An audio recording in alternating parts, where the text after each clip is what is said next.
the world marks International Women's Day, it's reflection and recognition time for the women under President Muhammadu Buhari's administration.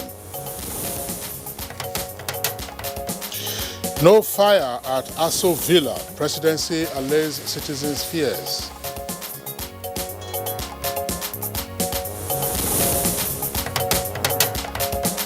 Task of nation building is a contribution of all Nigerians, says Vice President. Far more Nigerians who are interested in ensuring that this country remains one.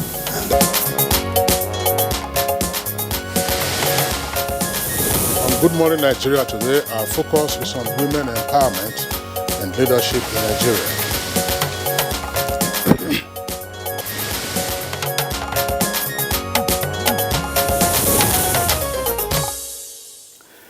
There is no limit to what an empowered woman can do or the extent she can go to achieve, from humble contributions in catering for the family against all odds and doubt to a height that puts her right at a leadership position.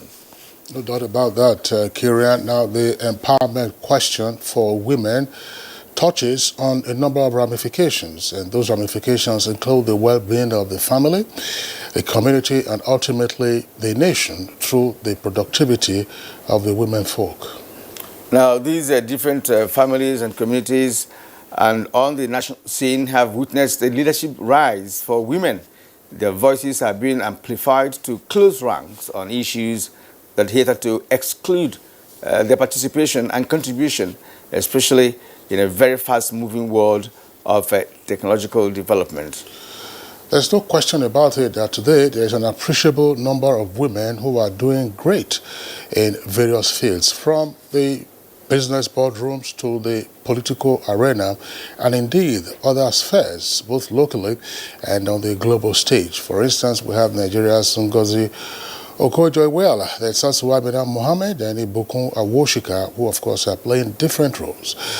Now, there are, however, voices still out there for the largely underrepresented population of women, and these issues, of course, relate to the gender-based discrimination and vulnerabilities that such women continue to face. Sure, but not with a world with a deep-seated cultural, historical, and socio-economic hurdles. The prevailing situation of a lull in global activities occasioned by the pandemic. And this is certainly not a fulfilling time for the women folks as they call out on all fronts. Well, those calls include the ones for equitable distribution of opportunities to shore up empowerment and employment of women, as many, of course, as I indicated earlier, are in extremely vulnerable positions, particularly in terms of employment, as typified in several instances around the world. Women, of course, are said to often have the lowest paid jobs, and it is said that women also are nearly twice as likely than men to lose their jobs. And this has been reality since the COVID-19 broke upon the world last year. Indeed, the widening poverty gap in an already challenging situation of gender inequality in different parts of the world continue to gain attention. So as the world commemorates another International Women's Day, the awareness of needs for survival, inclusion, cooperation, and the extent of participation of this gender is a task for both men and women alike. And as all have roles to play in as members of the society looking out for development. Well, certainly this can be ascertained also from the theme for this year's International Women's Day celebration, which is Women in Leadership, Achieving an Equal Future in the COVID-19 World. And since the pandemic affects all, of course, there is certainly, again, the need to choose those challenges that are particularly pertinent to women on this occasion. It's succinctly captured, Kingsley, so where and how are the opportunities therein for the women to play their parts in shaping the pivotal stand at the moment and beyond, and nations and families respond to and recover from the COVID-19 pandemic. What are the levels of resources and power today required to achieve these? Well, those are relevant questions you have raised, Kiri, and of course we'll get our guests to speak to those issues and others in the course of our conversation segment on today's edition of Good Morning Nigeria. I would like to welcome you to the program. We're broadcasting live on the network service of the Nigerian Television Authority, and we are right here in our Abuja headquarters studios. My name is Kingsley Osadolo. And I'm Kiri and Umaya, also welcoming you to the program. We shall have our usual complementary segments in the program. We'll have a newspaper review and others. For now, let's join Noleen, Abel-Ameh with the morning news. Good morning, Kirian and Kingsley. Good morning, Nigeria. Here is the news. The euphoria of March 8 every year, a day set aside to celebrate women, is in the air again. This year's celebration provides an ample opportunity to reflect on how President Muhammadu Buhari honors the women folk, recognizing the critical role of women in government structure, security and peace-building efforts, as well as in all aspects of life.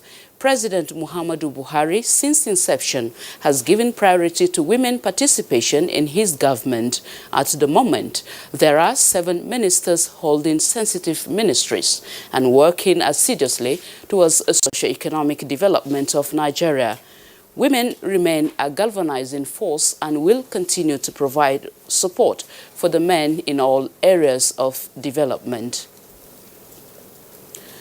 Part of events listed out to commemorate this year's International Women's Day are religious activities to appreciate and seek the blessings of the Almighty on behalf of Nigerian women and the nation.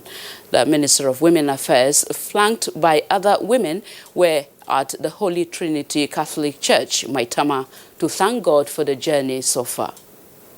Constitutional review committees to amend the constitution so that we can have more women to participate effectively in the next coming election.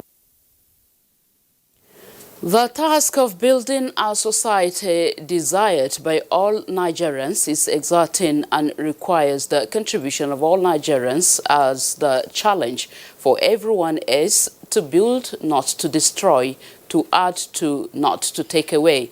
These are the words of Vice President Yemi Osinbajo at the opening session of an international conference on patriotism, security, governance and national development. The criminal elements whose true tribe is terror and whose only creed is criminality. The truth of the matter is that there are far more of us and far more Nigerians who are interested in ensuring that this country remains one, and that this country, that we give ourselves a fair chance of working together. The State House has the fears of citizens home abroad over a fire incident in Aso Rock, noting that there was no fire incident in the presidential villa. Senior Special Assistant to the President on Media and Publicity, Garba Shehu, in a statement clarifies that though a fire broke out on the evening of Saturday, March 6, burning shrubs between the outer wire fence and walls surrounding the villa, the fire was contained by fire stations of the State House. The statement, which appreciates well-meaning Nigerians for their concern, further says no life was lost and that the Federal Fire Service is investigating the cause of the fire.